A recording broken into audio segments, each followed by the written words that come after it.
Real Estate Rockstars listeners, this is Aaron Amuchastegui. Hey, this next episode is another episode of the King's Table podcast, a new podcast that I launched with three friends of mine.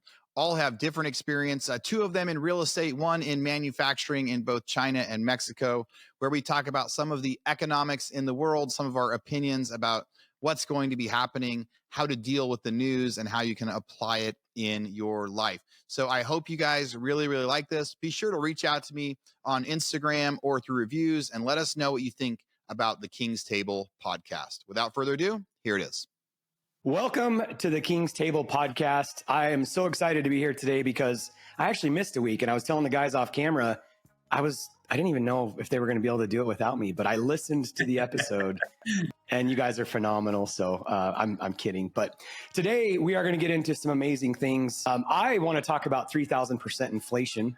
I saw a statistic that since the Fed has been put in place, we literally just hit 3,000% inflation since the foundation of the Fed, which is pretty crazy. That means that a dollar in 1932 or whatever it was is now worth like 0.38 cents. So I don't know if what we're dealing with right now is a new problem. That's kind of what I really want to jump into. And who knows where we're going to get today. Everybody's just kind of winging it. But I'm excited. I'm always excited for this conversation.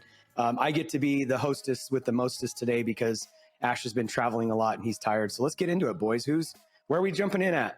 I read an article the other day that said, is it more important to think positively or spend less time thinking about your negative thoughts? Like, what's more important, is to like keep having positive thoughts or to stop thinking about negative thoughts? That's a toss up, man. I was like, I don't know any way they'd be able to actually like do a medical or like a test on that or not. Well, I have my opinion, but I think that what it means is that you keep just trying to program your mind to keep thinking positively, or do you spend more time intentionally dealing with the negative thoughts to unwind them or to release them? Does that make sense? Not to say that you're not thinking about negative thoughts, because negative thoughts are natural. Positive thoughts are not natural. Biologically, they're not. What you think about grows, and what you think about like expands. And so I think the key to life is trying to think positive. Because if you're saying like, don't think about that negative thought, don't think about that negative thought, you're thinking about it. Yeah. Yeah. And the only way that and when my brain gets going, I can't get it to stop thinking, but I try to distract it. So if you can distract your negative thoughts with positive thinking, then that's probably key. Well, I think dealing with, the negative things that we need to deal with is valuable and important. I just think that I think we're hit with so many pieces of negative information that really just don't have anything to specifically do with us, that we have to I don't know. I don't know what to do with that. I've just been thinking about it. And I think that's what's probably causing a lot of the challenges, mental illness. Maddie, that's what you were really asking along the way, is this a mental illness problem? Is it, what is all of this? And I think people are in such a bad place because of, the bombardment. I think we're just constantly in fight or flight mode. And I think it's going to get worse before it gets better. I agree. I'm just concerned about what if this thread continues to get pulled on for another decade, like what does future decades of America look like?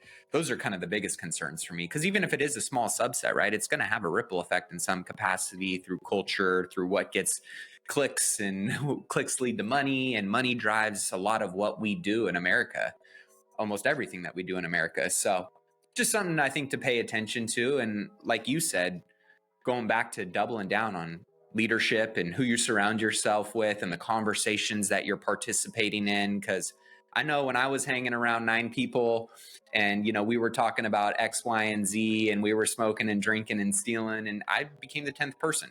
And I grew into those conversations in that exact environment. I'm sure, all of us can relate to when you surround yourself with 9 other people that are talking positively and having these kind of challenging conversations and inspiring each other and holding each other accountable and, focusing on leadership and values. You adopt and grow into those kind of environments too. So we have a choice, right? I try and build a moat and kind of, barriers and boundaries around the stuff that I want to be somewhat engaged and knowledgeable and enlightened. But I also think America and just humanity as it is, with access to technology and all the stuff that we can easily just plug into, we've almost become too enlightened. We're too fucking smart. We're too aware. We're too, we know all of these things. And I think that has, definitely some negative effects that we've seen in recent years. Yeah. Mooch, what's on your mind? I have a lot of stuff on my mind, man. I've had crazy weeks. Last week I did some marketing stuff. Next week, by the time this comes out, I'll be hosting my mastermind at my office, and so I've got good stuff going on. I got stressful stuff. We started this conversation, before when I first came on. It was talking about essentially like employees and quiet quitting versus not quitting and things like that. And that got me thinking a lot about, I was trying to figure out the last time an employee actually quit and whether that's a good thing or not, as people are cycling out. Because I haven't had anybody quit in a long time, and which that could be seen as, that's great. That means you're taking good care of everybody. That means everybody's happy. That means business is going. That could mean people are comfortable, or it could mean people are overpaid, right? Because usually when people are quitting, it's because they want to be paid more. And so as you're trying to keep up with markets and things like that. I just thought that was an interesting thing at, kind of offline of, when people quit. And then here, I guess a question that I would pose that I think is worth discussing is this idea of, does an employee owe you 2 weeks notice when they quit? And my short answer on it, and my belief is no, they don't owe us anything. I wish they did, because most of the time, if I let somebody go, I pay them a severance. Most of the time I pay them a severance, even if I fire them for cause, and the amount I pay them is dependent on how bad I feel. But most of the time that severance is probably also for me and for my mental health. And so I can sleep better at night and feel less bad about terminating them. But employees, we're asking them to help us build our dream, and we're asking them to help us make a lot of money. And if one day they wake up and say, I'm out, I'm leaving tomorrow, it'd be nicer if they gave 2 weeks. It'd be nicer if they handed off projects and opened their email and showed where something is. But I don't think they do.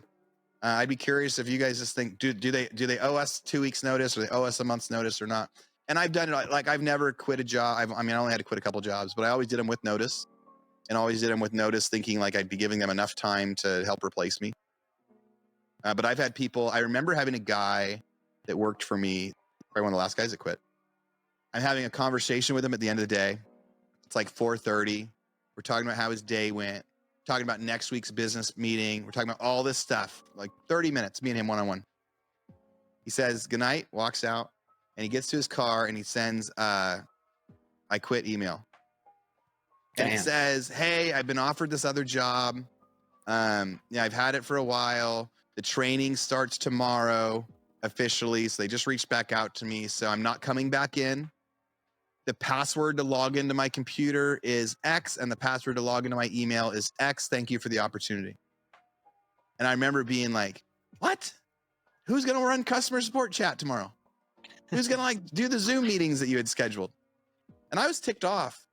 But then I also realized it wasn't personal.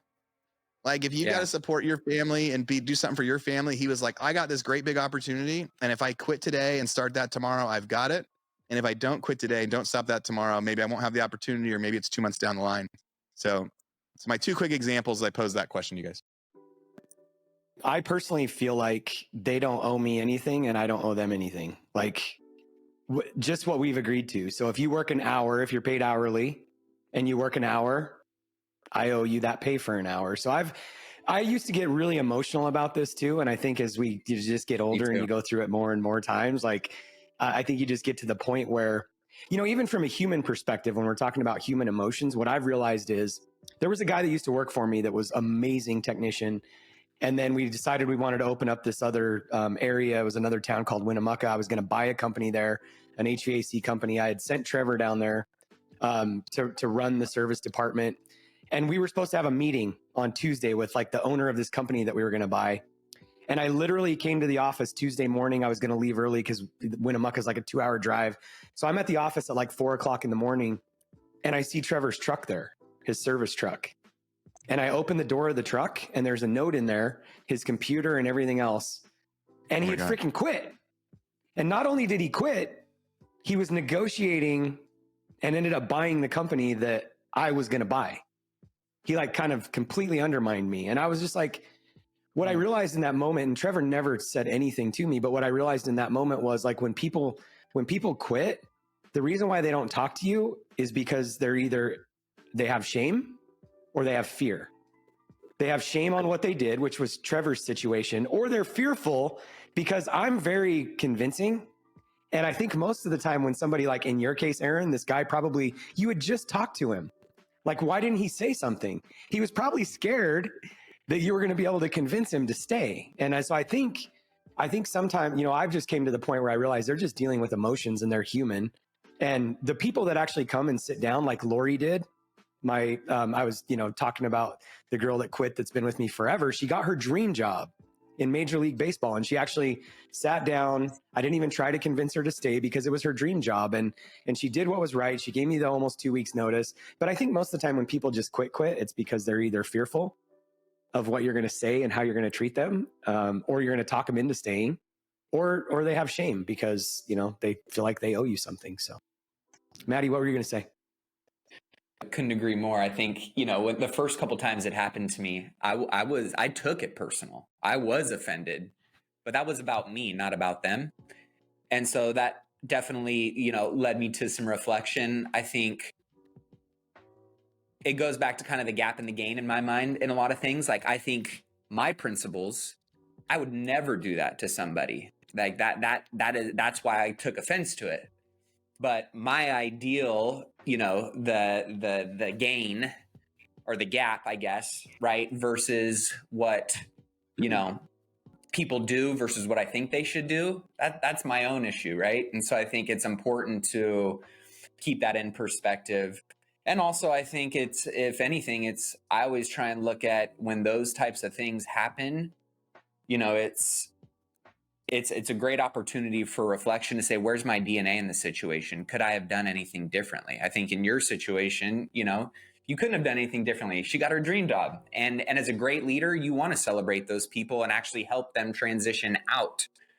I think also, the communication piece is just so critical when it comes to the environment we now live in. We often assume everything's great and, everybody's good and they're happy. And that's where I think it's really important to have a culture in your business, or just a culture of communication in any relationship that creates space consistently for people to check in and feel heard and be seen.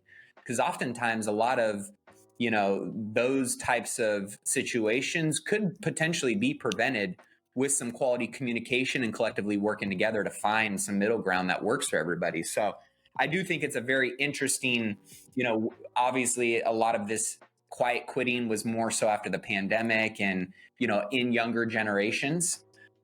So I think there's something to be maybe explored a little bit on that front. But, I definitely know that the quitting piece from certain people, like in the hotels, I've had housekeepers, I've had people just straight up not show up and ghost me, right? And I'm like, I thought we had a great relationship. I thought they were happy, right? But if anything, those types of opportunities have led me to honestly bulletproof better systems, better communication, better check-ins, things along those lines, which have made me a better leader. So I look at those as, where's my DNA in this situation? How can I grow from it without trying to hold people to my ideals and be disappointed because they may have something completely different going on in their world. So it's a tough topic and situation for people to navigate, but I still think principally I would never do that to somebody, and therefore, I expect people not to do it to me.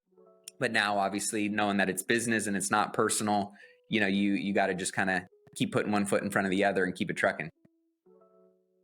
I think it's challenging for us probably humans in general, we spend so much time in our brain and the way we think that we think everybody else thinks the way that we do. And I remember my first business partner, there's probably been 5 companies that have started from our first business.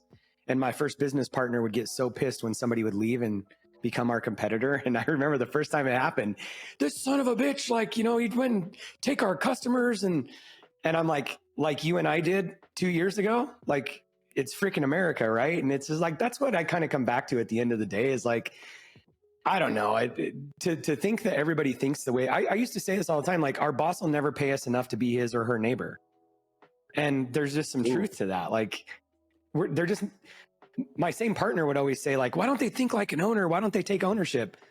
Well, because they're not. And then, you know, from the other side of it, like I think it's all psychological stuff, but I think back to the dog thing, and you know, I'm not going to spend a bunch of time like trying to convince people not to be dogs. I'm going to focus on being a human. So anyway, Ashish, what do you think? Well, I think it goes back to what we were saying before is like, we all think we're way more important than we actually are, right? And so in the seat of an entrepreneur, the seat of a boss or a person who's hiring, it's always like the first thought is immediately like victim. Like, how could they do this to me? I've been so good to them. These are the thoughts, right? But when you break it down, okay, fine. There is a architecture in employment that is employee and employer relationship. There's a lot of laws around these types of things. It's meant to be unemotional. That's all fine and dandy. I think that the challenge that we experience, the emotional challenges we experience is because there's this like unwritten expectation that, wait a second, for 3 years, we have one-to-ones every week. We speak openly. We align with our values, which build trust is one of our values. When you need something like, hey, my sister-in-law is getting married this weekend. I just found out well, I don't know why you just found that out, but let's say I need to get leave. I need help with a little bit of cash. I need this. I need that. Employers often are pretty flexible, pretty supportive. We're not signaling that we're going to cut you off at the knees, but when you go back, you're right. They don't owe us anything. We technically don't owe them anything. When there are layoffs, yeah, strategically, we can convince ourselves that it's not wise to communicate that, openly, because it's not good for the business, not good for morale. So what gives us the right to do it quickly, and what gives us the right to feel like they can't do that to us? So I get all that. It's just with certain, and not everybody is the same. That's another thing, is like there are certain people in relationships, personal and professional, that you're like, yeah, if that person said, I don't want to be friends anymore, I don't give a shit. That's fine.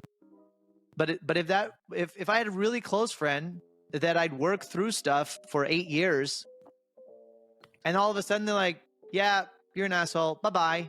And that was it? That's how we ended it? Really? After 8 years? I spent 8 years of my life, my limited time on this planet with you, and that's how we're going to end this relationship? So I think going back, this is a human experience we're living.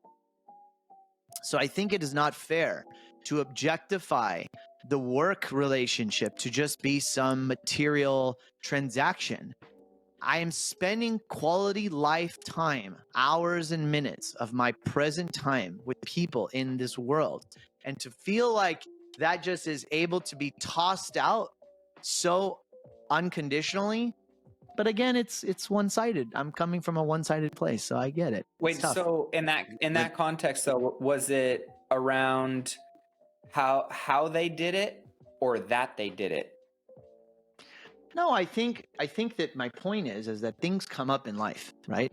And it's sort of like the devil that we know. It's like, even for me, I feel like I'd be treating challenges or issues that I have with my employer much differently than maybe most people. And so it's not a matter that they do it. I think everyone has seasons, things that come up in their life that they feel like, hey, I need to make a change for something. And maybe I need to move. Maybe I'm not happy with this industry. Maybe I don't really like my team. I need more money. There are things, and I get that. Or I have a dream job, right, Mike? I have something I really need to chase. I really need to go start my own business. I have to go do that. Like, okay, go. I had one girl many years ago come to me after working like 6 years, super smart, hungry girl. She's like, look, I've worked for like 12 years nonstop, and I've grinded, and I've done really well, but I just need to I want to go travel the world, and I want to study to get my MBA. It's like, go. That's like the next season of your life. So it's not that It's not that they have to change it. It's the way that you do it. It's like, wait, you spend 6 years, 8 years of your time working through shit for years. And let's not assume that we know that for 8 years, not everything's perfect every single day.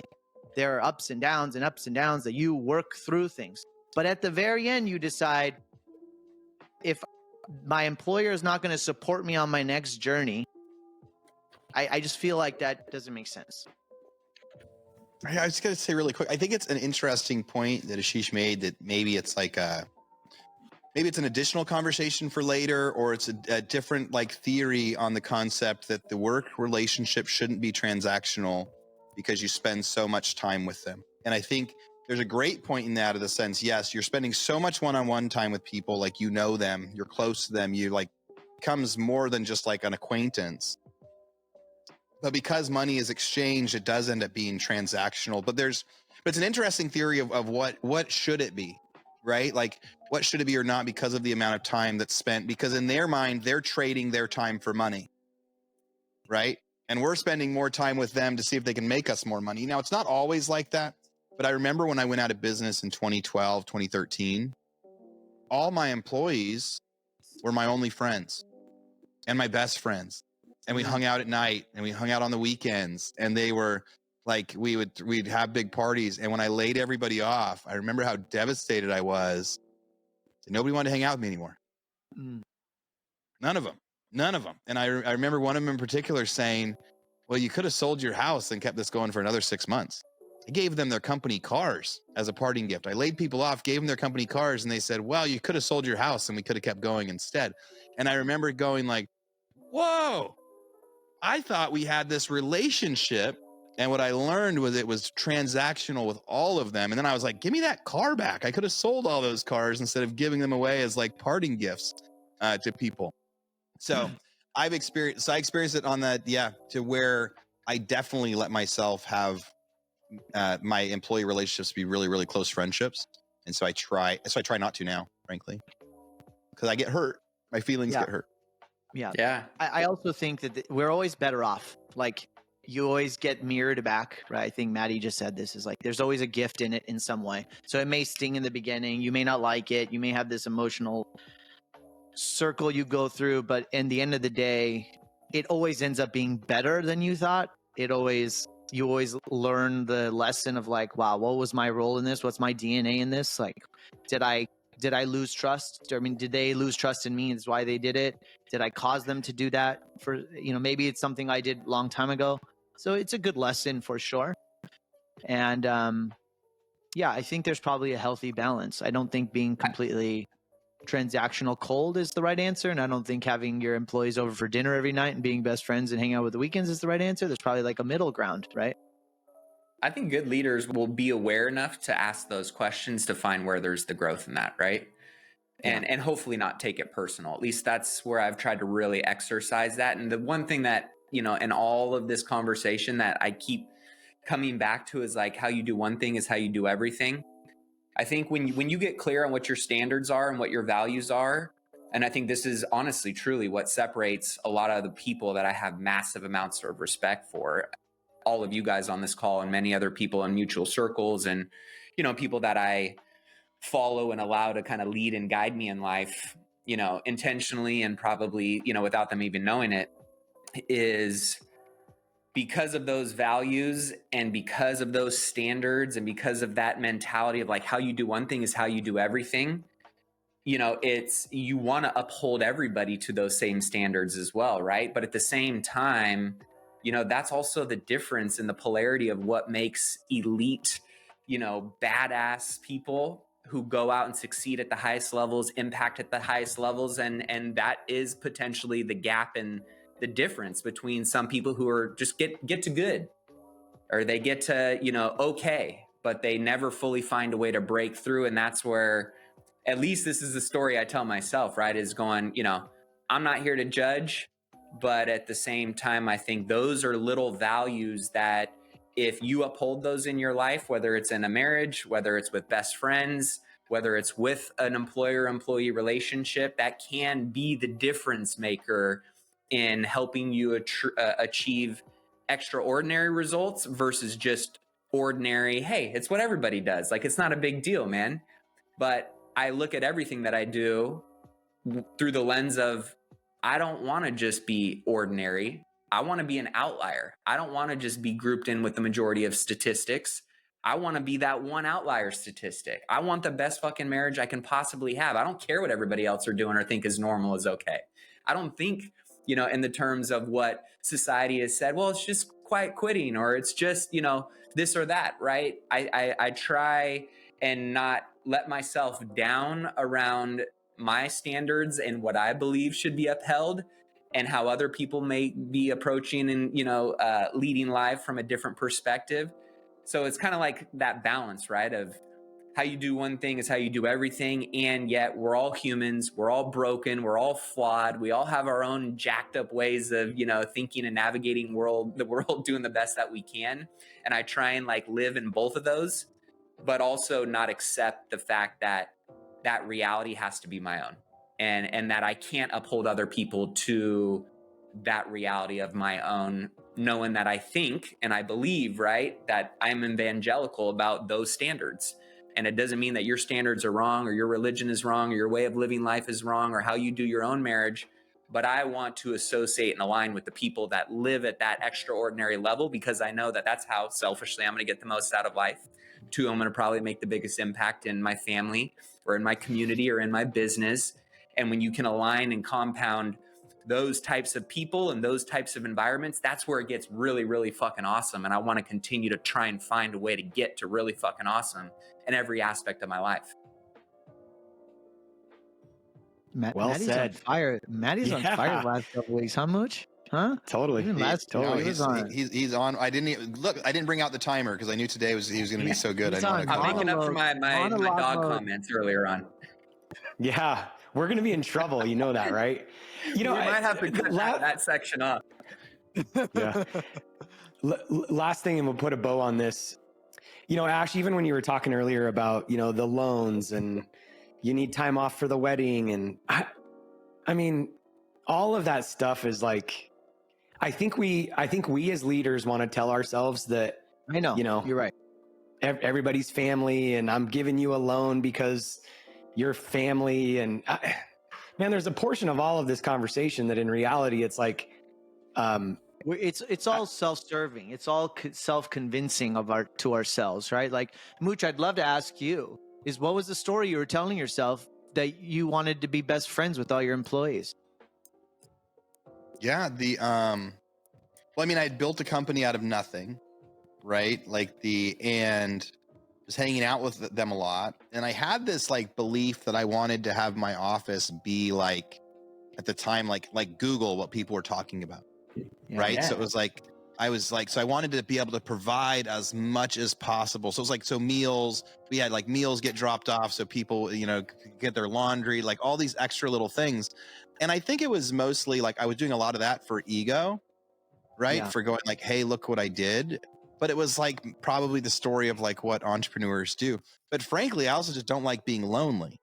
Yeah, me too. Right. Yeah. So it would be like, hey, who do I know that I can invite to come over? And at the time I struggled with regular friendships because I couldn't explain to them what I was doing or how much money I was making or how much money I was losing until I found a mastermind. So the only people that would have a little bit of comprehension of what I was doing were the people that were working for me. Yeah. And but I thought it was that they also liked hanging out, but it wasn't. It was maybe the same reason that when an employee asks for a draw to go to a wedding, you say yes. Maybe it's because you want them to show up for work next week. And maybe they show up at the house for the party because they want to keep their job next week. If there's layoffs, they don't want to be on the list. Mm-hmm. Yeah. Well, there's I wish an entire it wasn't transactional, but it is transactional.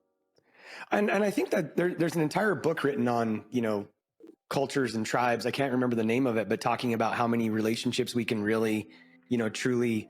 I was even thinking as Ash was talking earlier about like, I mean, how many times does your wife come to you with a certain emotion or feeling where you're like, I had no idea. I've been married to you for 24 years and I had no idea that you think this way or feel this way. And I mean, when you take your most inner circle, intimate relationship and realize that you don't know or feel or will ever know or feel or connect with them fully.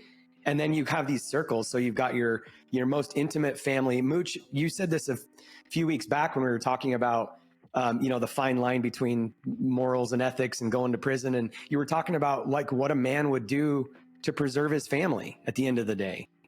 And when you think about it from a work perspective, whether it's the employee or whether it's the business leader, at the end of the day, we're going to do what's in the best interests of ourselves and our family. It's survival. I mean, it goes back to it. And yeah, and we can't, like, I just don't think that we can get naive in the sense that like they're going to do the same thing too. And, I just keep thinking about a guy that I had to let go. I mentioned this a couple episodes back, but like the guy was actually Kara's youth pastor, and his wife taught my children in school. And he had a very good job for 25 years at a very good company. And we finally convinced him to go to work for us. And 8 months later, I had to look him in the eye and tell him right before Christmas that I was laying him and 35 other people off. And I'm just like, I still have remorse and guilt. Somebody brought him up a few weeks ago, and my initial emotion is it's guilt. And it's, I feel bad. He's doing fine. He got another job. He survived. He probably doesn't think about me that often, but I did what I had to do. And I don't know, at some point in time, I hope I don't get callous around it, but I think we just get stronger and start to understand, like, where's the line in all of this? Isn't it that mindset around, at least it comes to me, of like the life is happening for you, not to you. And if more even, whether it's us or somebody else going through some shit, right? Really trying to have that type of mentality. I remember last year when I was going through a business split up in partnership, it was a pretty dark time for me. And I wouldn't say depressed, but it was, I had 3 deaths in the family. I was selling, my business thinking I was going to double it one month, and the next month I'm, divesting out of it. And I kept telling myself all of these things over and over, all the personal development stuff that, I've subscribed to over the years. And, it was tough, right?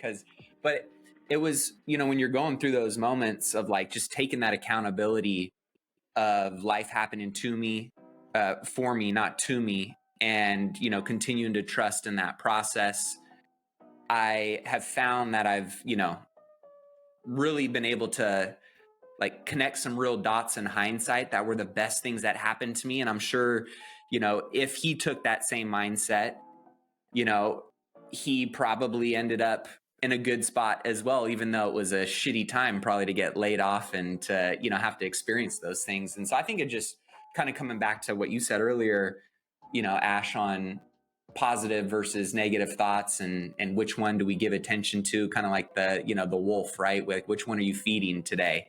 I think it's just a good reminder to, be very aware of your thoughts and how they're serving you or hindering you, and that we're really, at the end of the day, only in control of our own thoughts, and we shouldn't live in somebody else's head anyways. Here's where I'd like to leave my stake in this topic. Okay. That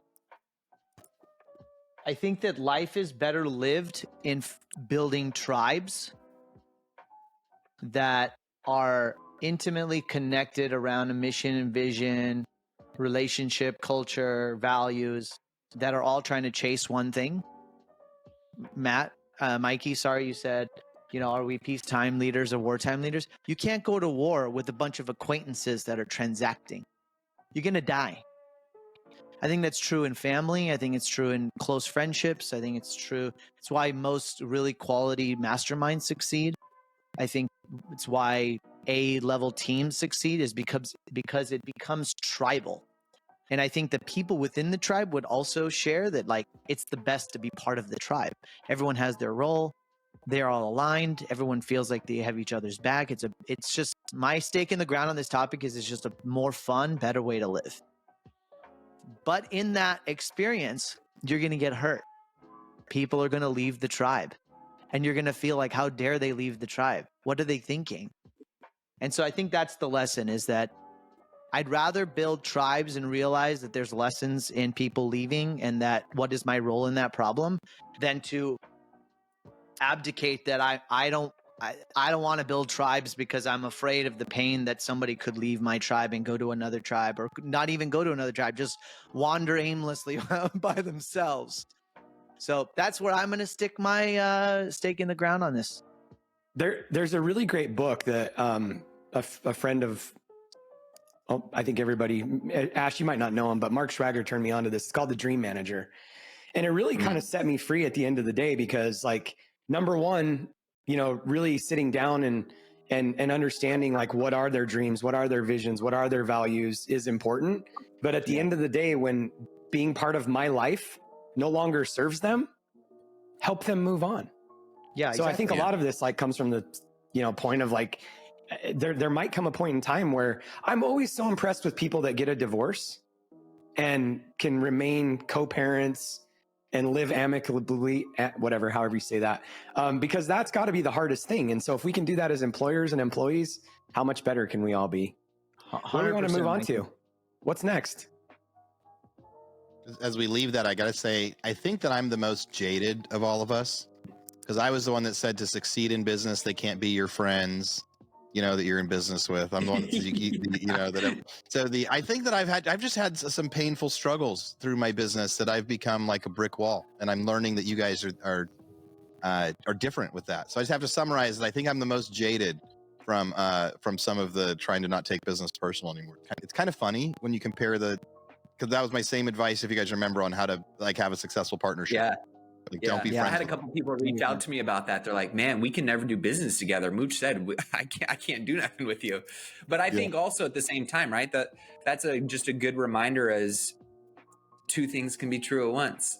Like your experience might be completely different, and that might totally work for you, and it may not work for us. And I think, I try and look at that from a lot of different perspectives in life as well.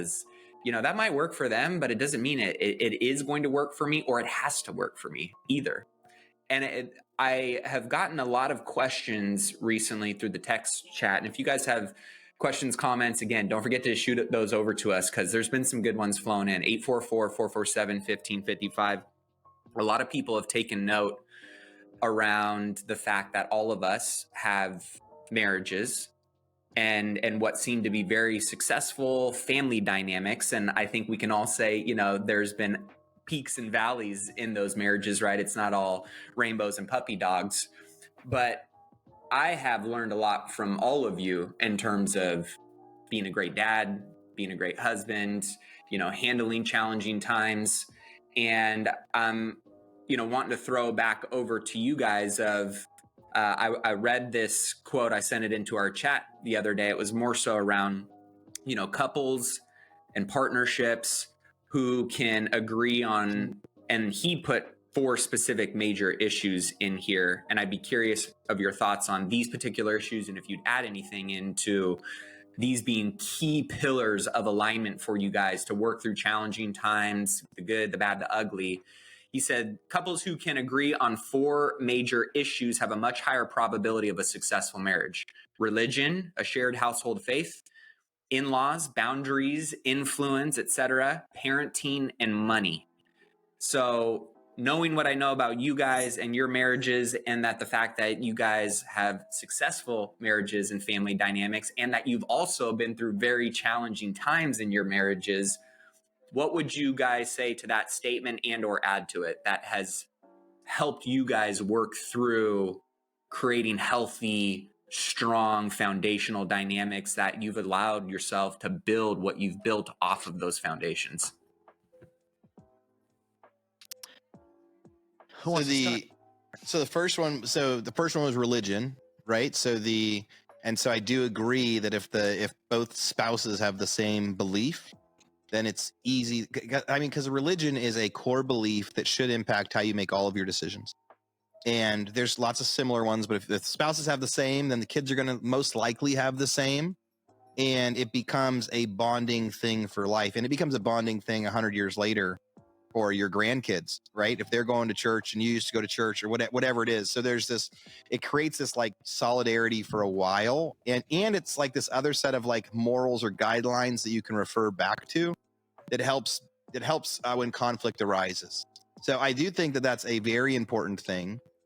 How to deal with in-laws. Our biggest fights were when we weren't on the same page with that stuff. And so I think it is a thing, because both people They take it very personally, right? Like hey, wait, you don't like my mom, or hey, you don't like my dad, or vice versa, or these different beliefs. So if you can get aligned with that, I think it is really important. And then parenting, like those are all the things that are challenges. It won't, when it says like your odds of staying married are better, probably, I mean, your odds of fighting less are better. Staying married is a whole different thing, right? So I would say, like, yes, I would title that differently and say, here's the most common fights and arguments that married couples get in. And if you can find somebody that you line up on these for, you won't fight as often as other people. It doesn't mean you'll stay married. It doesn't mean that like you'll win or you'll be great parents or anything like that. But all of those are triggers, right? As you just decided those. But I think parenting, I think being a spouse in marriage, I think it's more complicated than that.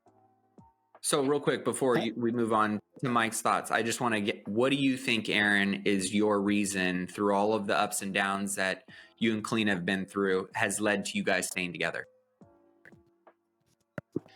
Man, I've said it before when people say, what is the secret to staying married? And the secret is you don't get divorced. As silly and crazy as that is, that's so good. That is the only answer. Because most of the time, like, we grow and we grow different. Colleen and I will grow apart and we will grow together. And we'll grow apart and we'll grow together. And when we're apart, stuff's bad, and it's been bad. And it's been unimaginable. I know people that got divorced over way less, right? But then when we're together, it's like, oh yeah, that's who I married. And so there's times when I'm doing something with my habits or she's doing my habits where we grow apart. So the secret is you just stay married no matter what, and both spouses have to be willing to stay married no matter what, because we've had seasons that were like negative seasons for a couple years in a row. And then came back, and we were grateful when we came back that we didn't get divorced, you know. But it's yeah. So it's funny. Like, that's the only advice I can give. Like, just don't get divorced. Like, do everything you can to not get divorced, because now there are some relationships where people find new spouses and new people because they just can't come back. But most people can come back. They can realign values, even though values fall apart along the way. Mike, what are your thoughts? I saw you throwing thumbs up over there. I was going to say almost the exact same thing that Aaron said, because like the only thing that I would change, I agree on these like 4 areas, but I would preface it by saying, you know, as long as you're committed to staying married, these are going to be the 4 areas that you have to work through the most. So Aaron just said exactly what that would be the only preface that I would change on this, because I do think, you know, when Mike's I look the marriage guy. Just for the record, Mike's the marriage expert. He's the marriage guy, yeah. And I took the words out of his mouth. Well, that means that you're just amazing at what you do. No, I'm just kidding. Naval Ravikant actually said this in the Almanac of Naval Ravikant, which I think is just so profound. He said the number one most important decision you'll ever make in life is the person you decide to spend the rest of your life with. Like, this is one of like the most brilliant minds that I've ever learned from. And, you know, venture capitalists, super successful in business. And he says the number one most important decision you'll ever make is the person you marry. And, you know, just kind of piggybacking on what Aaron said too, like, even doing marriage masterminds and the couples work and stuff like that, Ash knows this. We actually had a couple in the mastermind that got a divorce in the middle of the mastermind. Oh, shit. And by the way, this is not like, our masterminds are not for like, this isn't marriage counseling. Like, we're not marriage counselors. I know, it's perfect, right? It's like we have a 25% failure rate in the mastermind. We have a 25%. But you know, we're looking for couples that, you know, would consider their marriages like 7s and 8s and want to go to a 9, 10. Like, we want to grow together. We want to just have a bigger life. But there was literally, and Kara and I like had some struggles with this. We literally lost a couple in year 1, and that was not what we had expected. But the thing that I realized is, when 2 people come together and they start growing together and there's pressure on that marriage, you're going to do one of 2 things. You're either going to fight through that, whether it's in the area of religion, in-laws, parenting, money, whatever, or you're going to say, hey, there's not enough. I don't have enough commitment to this to see it through. So I'm so on board with what Aaron said. At the end of the day, it's like, you know, you have to fight for it. And if you did the opposite of what Naval said and you married the wrong person, I'm also not an advocate of staying together the rest of your life if you're both miserable and can't see yourself spending the rest. I guess I'm not a proponent of divorce, but also at the same time, like Kara and I have the same rule as like Aaron, like we just till death do us part, we will stay married. And I'm very fortunate that Kara's like a very easy person to get along with. We're both very hard-headed, so we have to communicate through a lot, but it's just gotten easier over time. And so at the end of the day, I do agree on these 4 things. Parenting was a big one for us, and we communicated a ton about it. Like we would just pause and ask the simple questions. We would never like, I was very aware of not like undermining her, or when the kids would come say, hey, can I do X, Y, Z? Have you talked to your mom about it? Like, you know, you just cut those things off in the early days. Like, and I think just the other thing is like setting the ground rules with the kids. Like if they know that my relationship with Kara comes first and vice versa, that sounds kind of harsh. But the reality is those kids know that I'm not going to put you in between my relationship with your mother. I'm not going to do it, like period. And, you know, when those situations come up, you have to reinforce the values conversation. It's really no different than what we were talking about at work, other than like this is that inner circle that there's no getting away from. The kids are not going to disassociate with me, or they can't quit. Like this is part of it. The in-laws thing was pretty easy for us because my mom stayed out of the way at a very early age. So I didn't have that problem. Kara's parents literally moved 2 weeks after we got married to Indonesia. They took her, we were just talking about this last night. They took her brother, they took her sister, and they relocated like 20 hours across the world when Kara was like 19 years old. So I wonder, actually, I don't even wonder, Karen and I've talked about this. That could have been a very challenging thing for us, because I think if they hadn't left, she would have had a hard time like disconnecting from her family the way she needed to, but she was kind of forced to. So I can see so many ways that we were blessed through it. And I'll put a bow on my part of this. The one thing that Kara always says, as long as one of us is on, we can get through anything. And what she means by that is like, I'm going to have downtime. She's going to have downtimes. Aaron, you kind of said, you know, we've always kind of looked at it like there's periods of time where like she's here, I'm here, but we always come back together. Like we always come back together. And I love what she said, because there's been times when she's really in a funk and I'm there to support her. And there's times when I'm really in a funk and she's there to support me. It's those times where both of us are in a place that I think we really have to watch out and just be really aware of, because if you're both in a bad spot at the same time, that's when shit can really go south. So. Ash, what would you add to that? I think that, well, for me, I look at this really, I feel like I have an old soul when it comes to this framework, and I'm going to share a little bit of my story, and some of you guys know this, but you know, in our culture, we have arranged marriage. And I am very traditional in a lot of the things that, the way I am, the way I was raised, the way I think, even perhaps the way I was programmed was very like traditional cultural. Was yours an arranged marriage or no? Yeah, like semi. And so the concept of arranged marriage has become a little more modernized, but it addresses what we're talking about here, which is people that you associate with know enough about who you are, your family, your religion, your values, to feel like you and your spouse are likely to be able to agree on some foundational things in life. And the rest of it is compromise. That's how arranged marriage is built. There's a lot of respect. There's a lot of honor. There's a lot of, I mean, we don't even, in traditional, 20, 30, 40 years ago, they don't even say the D word. It's not even a thing, right? It's that you're arranged based on the foundational alignment of religion, in-laws, parenting, money, status, respect, your name in the community, whatever. And there's a 90% chance that's going to be a good fit. So talk through those things. Interview each other like it's a job. And then the rest of it, you'll fall in love later and you'll compromise on the differences. That's like the foundation of what arranged marriage is. And so I think in Western culture, we fall in love first. We have all this fun. We are in cloud nine. We allow emotion to lead. And then when you get into the real stuff, which is all of the things we're talking about, you hit all these road bumps because you're like, wait a second, how come we didn't talk about money? Well, we were in La La Land. We were dating. We were going to the beach. We were having fun. And now stuff is getting hard. I remember, and I'm happy to openly talk about this, I can't believe my wife didn't kick me out after my first date. The way I had my first date, and this is like totally shows you how inept I am. I interviewed my wife, and I didn't interview her like, are you good enough to meet me? It was sort of like an objective discussion of these things. Is like, look, and I was very traditional in the sense that we live in a multi-generational home. That has to be acceptable to you. This is how I think about money. This is how I think about my life. How do you think about it? We didn't really talk about parenting.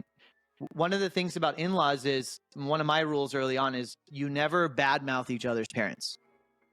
You may disagree, but you never weaponize who their parents are to them. What are they going to do? It's their parents. So like creating rules. And I don't know. And that was my first date. Okay. And somehow she came back.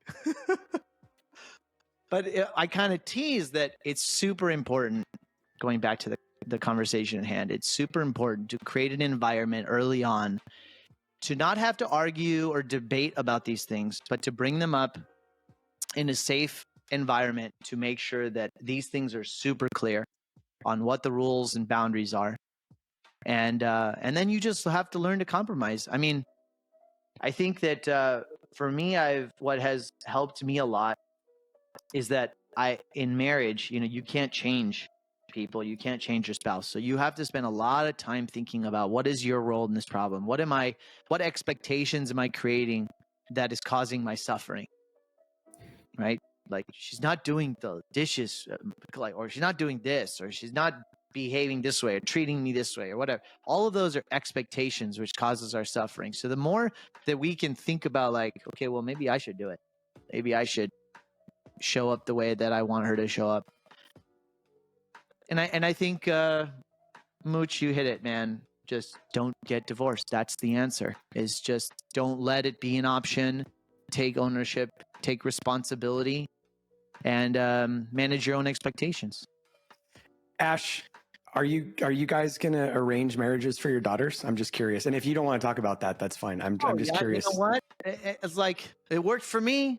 It worked for all my very progressive cousins, and I stayed in a multi-generational home with 4 generations for 8 years of my marriage with 2 kids. Okay. Wow. I was the last in my little family circle. I was the last one in my generation to do that. Meaning, as soon as people got married, they were out. And so there's something also about this multi-generational alignment that exists of how I'm programmed. But it worked for me. It worked for all the people that I see. And so I think the challenge with modern day arranged marriage is that the relationships are different. The community is different. The dynamics of the community are different than they were even 20 years ago. So, would I know people in the community, or, like what happens in our community is you literally call grandpas, dads, grandpas call around saying, I have a nephew, I have a son. Who do you guys got? And are they a right fit? And are they not? And what are they like? Oh, I don't like that family. I don't like this family. That culture doesn't exist anymore. That dynamic doesn't exist anymore. So would I want it? Yeah, maybe. But I don't know if the environment is such that it exists. Mooch, it's kind of a weird thing maybe that you guys are thinking, but it works. I think it's cool. That's why I love different cultures. It's like, why is my way of thinking and doing something the right way? Modern day America, India as a country is much more modern than it used to be. So it's way different than it used to be 20 or 30 years ago. But I think like Indians have the lowest divorce rate of any culture in the world. Aaron, I know you have a young son, and Ash's daughters are beautiful. I think you guys should just spend some time together. I'm just saying. I think the reality was I was thinking the arranged marriage thing was kind of fascinating as he was saying that.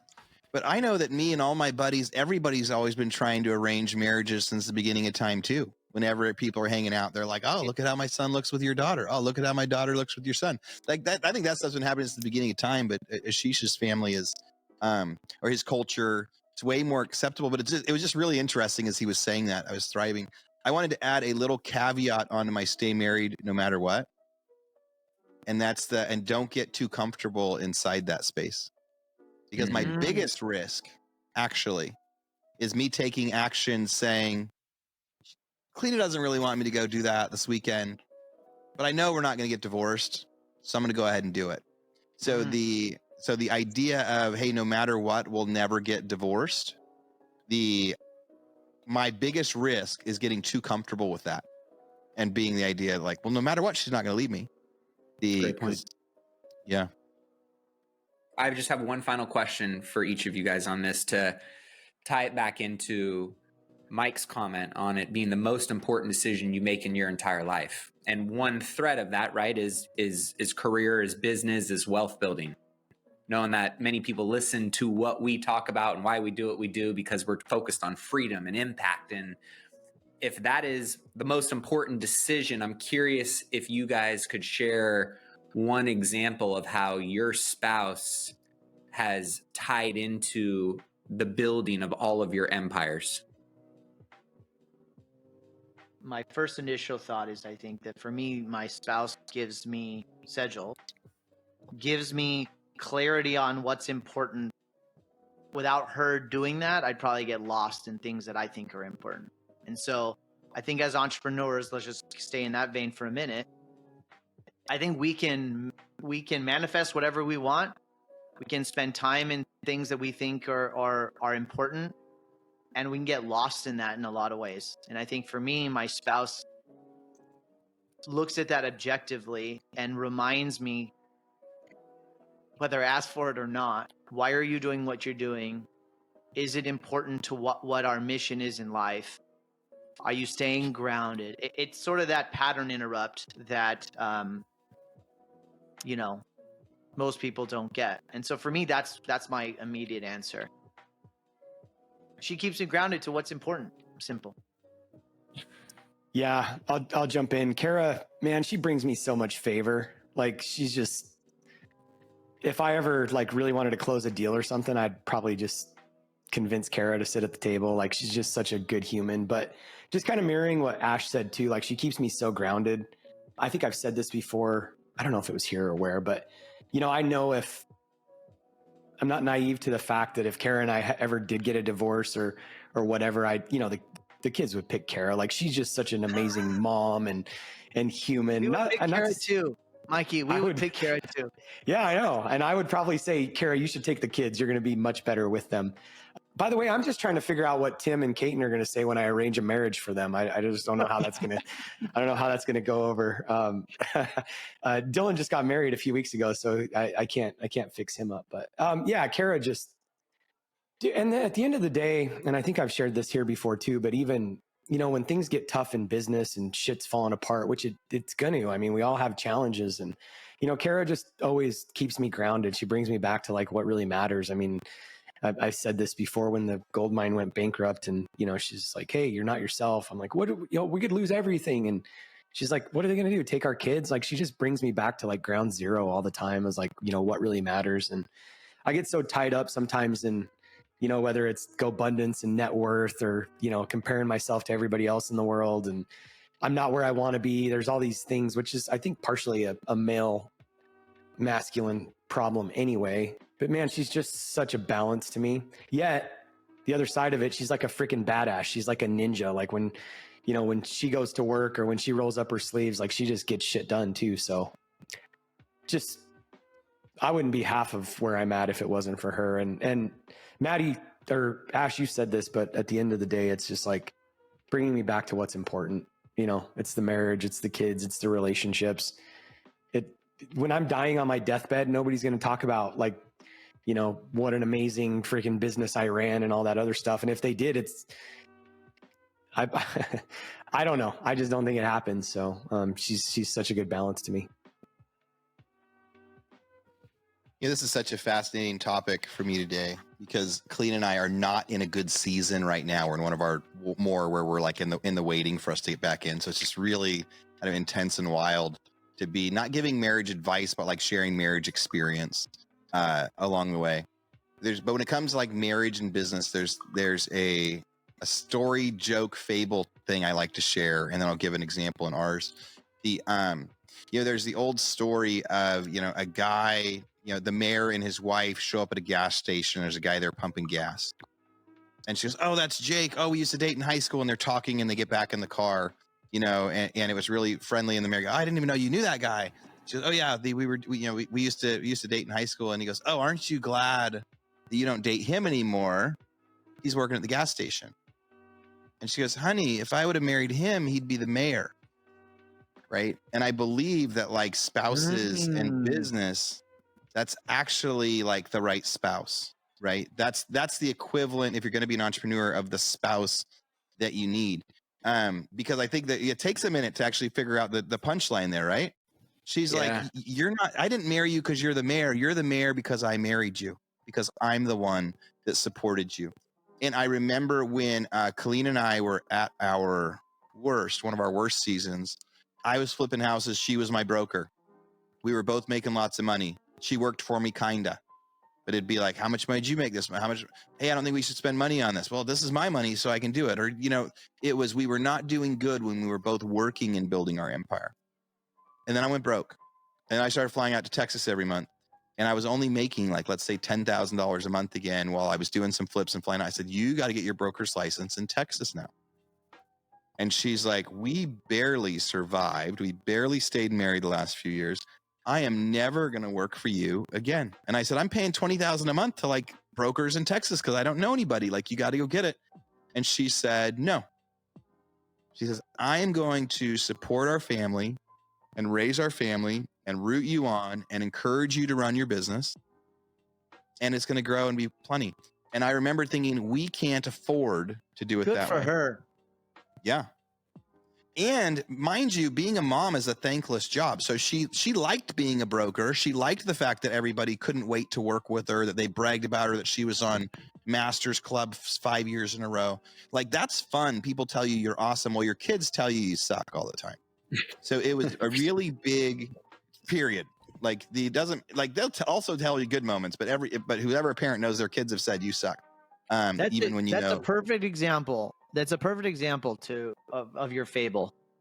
That the ladies know really what's important, and they don't she see was the right. story and narrative that you're telling. Like, what you're telling yourself is bullshit. I know what's really important. You'll find your way, Mooch, at some point. I've already found it, and go do what you need to do. I think that's such a beautiful story. And our business 10x'd.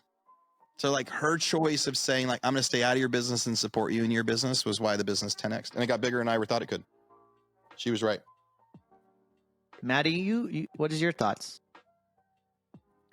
Oh, I mean, on the business front, there's no way I would be where I'm at if my wife wasn't supporting me. Because my greatest, I think everybody's got a different definition of wealth.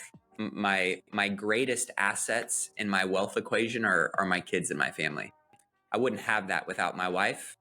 I wouldn't financially be where I'm at, without her support. I mean, when Marie met me, I was door knocking like 500 houses a week, doing 3 open houses a week. I was still living at home with my dad.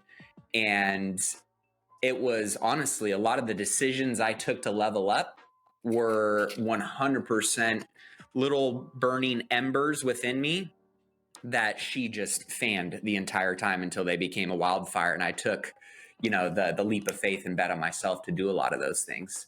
So oftentimes when I, looking back and kind of connecting this dot, when I tell people I'm just dumb enough to believe in myself and smart enough to take action, behind that statement is actually my wife was dumb enough to believe in me every day and breathe that confidence into me in times that I probably didn't have it myself. And that led to great milestones and stepping stones of my financial career. But I think the greatest thing my wife has given me is knowing that deep down inside, there's outside of my parents, right? Those individuals in my world specifically, will always unconditionally love me. But knowing that somebody always has your back, no matter what, the good, the bad, and it takes going through, like, I think every single one of us, at least from what I'm hearing, and most of the great marriages that at least the people that are transparent about their marriages that I look at as great marriages, all of them have had really, really dark times. And they just choose to keep fighting with each other through those dark times every day. And when you can get to a place where you feel so convicted that no matter what challenge lays in front of you, as long as we're 6 feet above the ground, we'll find a way to get through this. We'll fight through it. We'll love through it. We'll support each other through it. We'll critique each other through it. But at the end of the day, we're going to go through it together. That's probably one of the most, if I were to say, empowering things as a man, that if I were by myself, I don't think I would have gotten those pieces out of myself and out of the, achievements or outcomes that I've gotten. So I do agree with that statement of who you pick. And they don't have to be perfect, man. My biggest, heartaches in life have been when I've tried to mold my wife into who I think she needs to be and grow her into this amazing person and this and that. And what I've found and learned that has made me even more of an amazing, battle-tested business owner, a better dad, and honestly, just a better man in general, has been the differences that my wife brings to the table. We actually don't align on religion, but what we do align on is our religion is our morals and our values.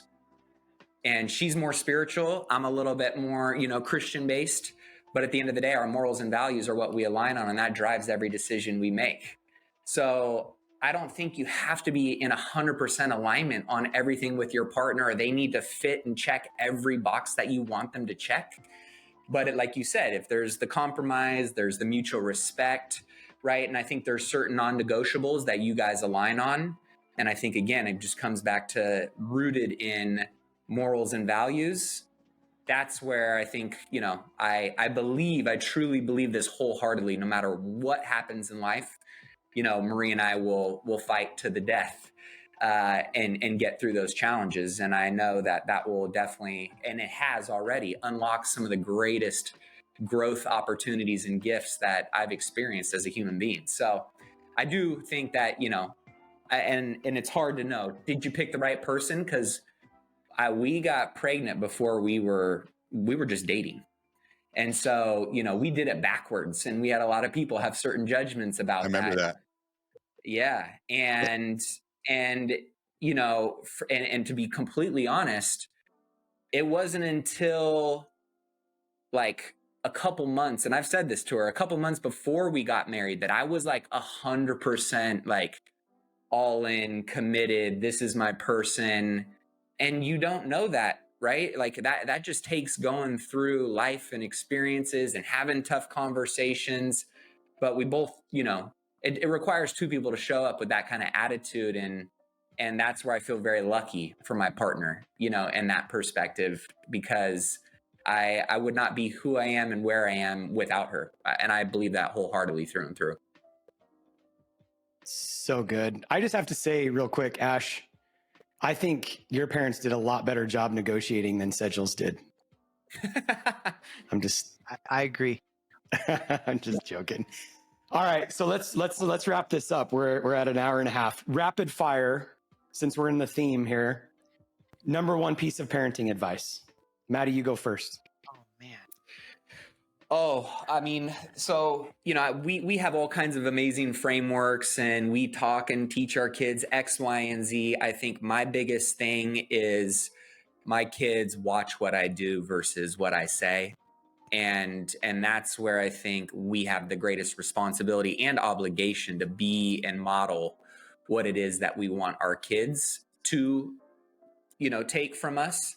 And so just be what it is that be your best, advice, be your own best success story. And by proximity and engagement, with your kids on a daily basis, because that intention is, required on a daily basis. It's tough, it's draining, but that's the one piece I think is I don't need to teach and tell my kids what they need to do or how they need to become. I need to model it and show it. And that's where I've seen my kids do stuff without me having to say anything.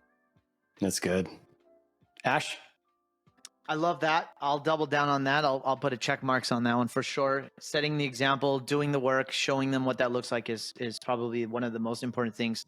I'm really leaning into right now of this idea that, you know, your kids need to be likable.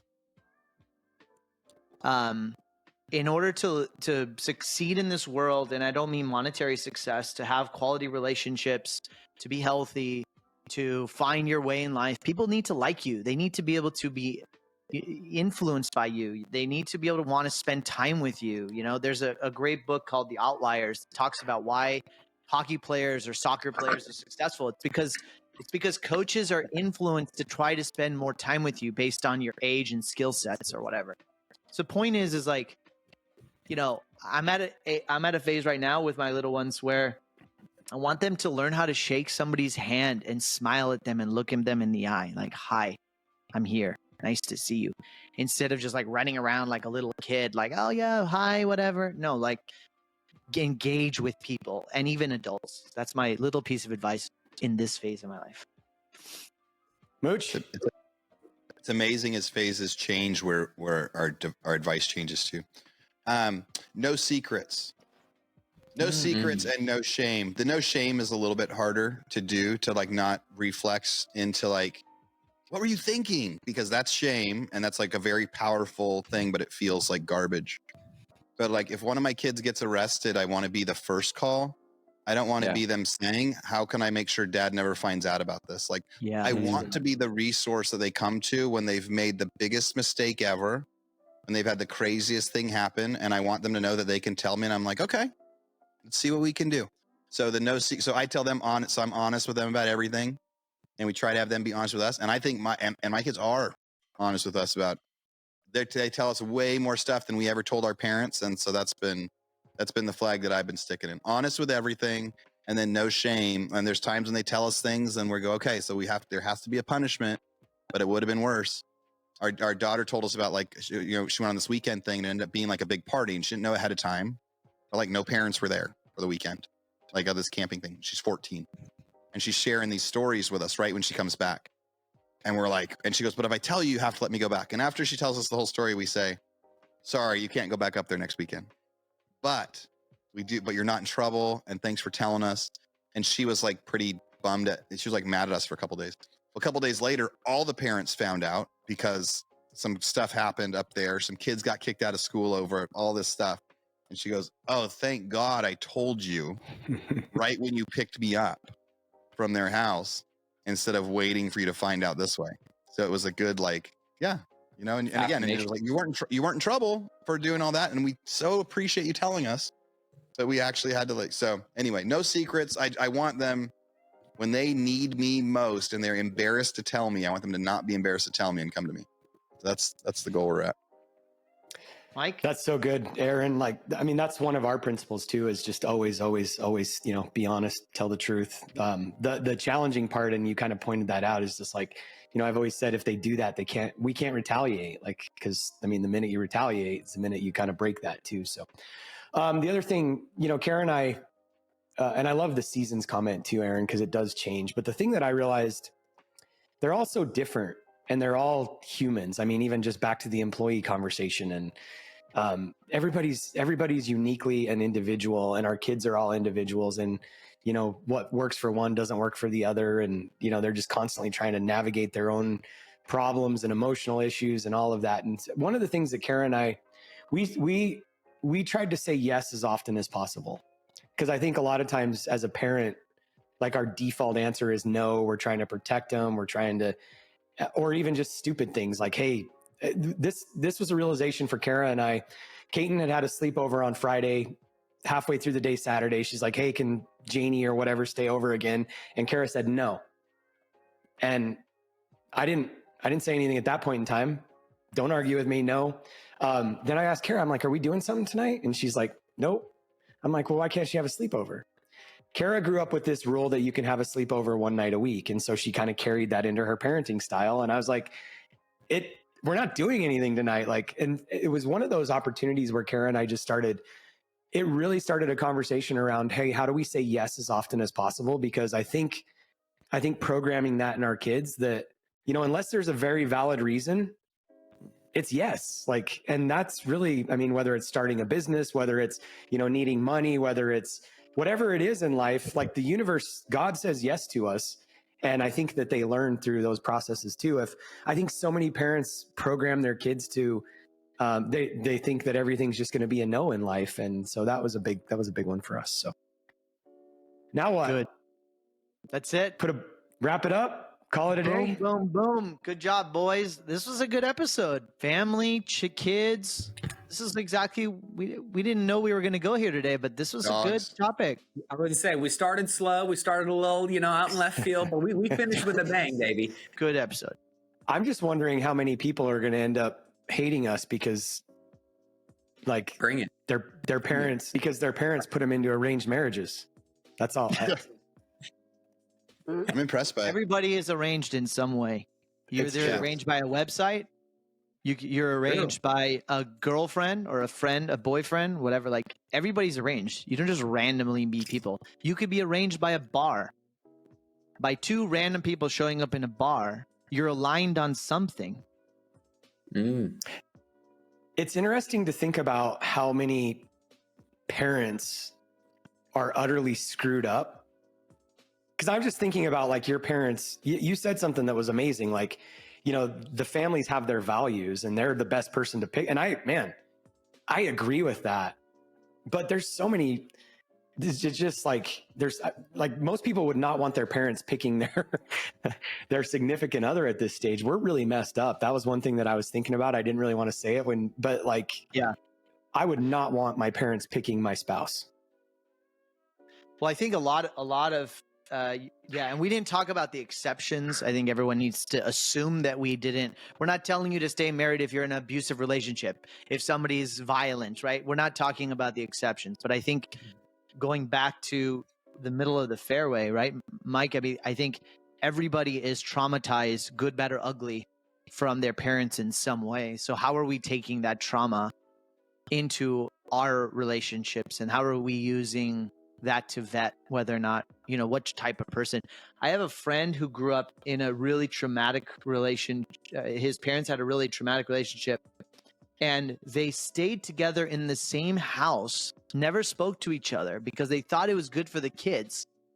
And until they were old enough, like 18 or whatever, then they divorced. And so his narrative was that this is what marriage looks like. And that trauma basically screwed him up. And so he didn't get married till way, way later. And he still goes through these psychological things and therapy and all that to unwind all that programming. So I think it's inevitable, good, bad, or ugly. We're all taking that trauma into our relationships, right? Like saying no to one night is like, well, she must have gotten whooped about trying to stay at 2 nights at some friend's house. And now her rule is you're going to do one. That trauma we carry over into how we parent, how we bring in a relationship. So that's why I think that the best way, and I'm gonna promote you, Mike, a little bit, is like, what can we do? What is our role, our self-awareness? How can we break our patterns? And how can our spouse help us break those patterns? And then like join a mastermind. Mooch said it, like the worst part of, you got to be growing together. You got to be working on it. So join a mastermind. The Ayalas have, I think, the only one, if I'm not mistaken, but join a mastermind, talk about these things, start the conversations, work through it.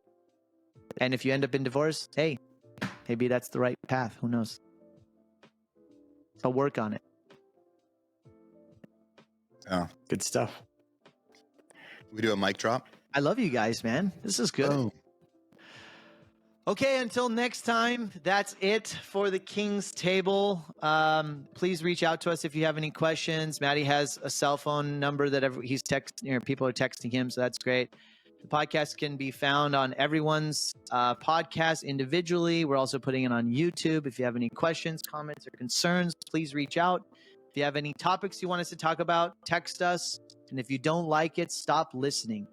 The cost of listening, remember, is that you have to share it with one person that may get benefit from it. And until next time, be the kings of your own kingdom. Love you guys. Peace out. Bye all. Peace. Bye. Bye-bye.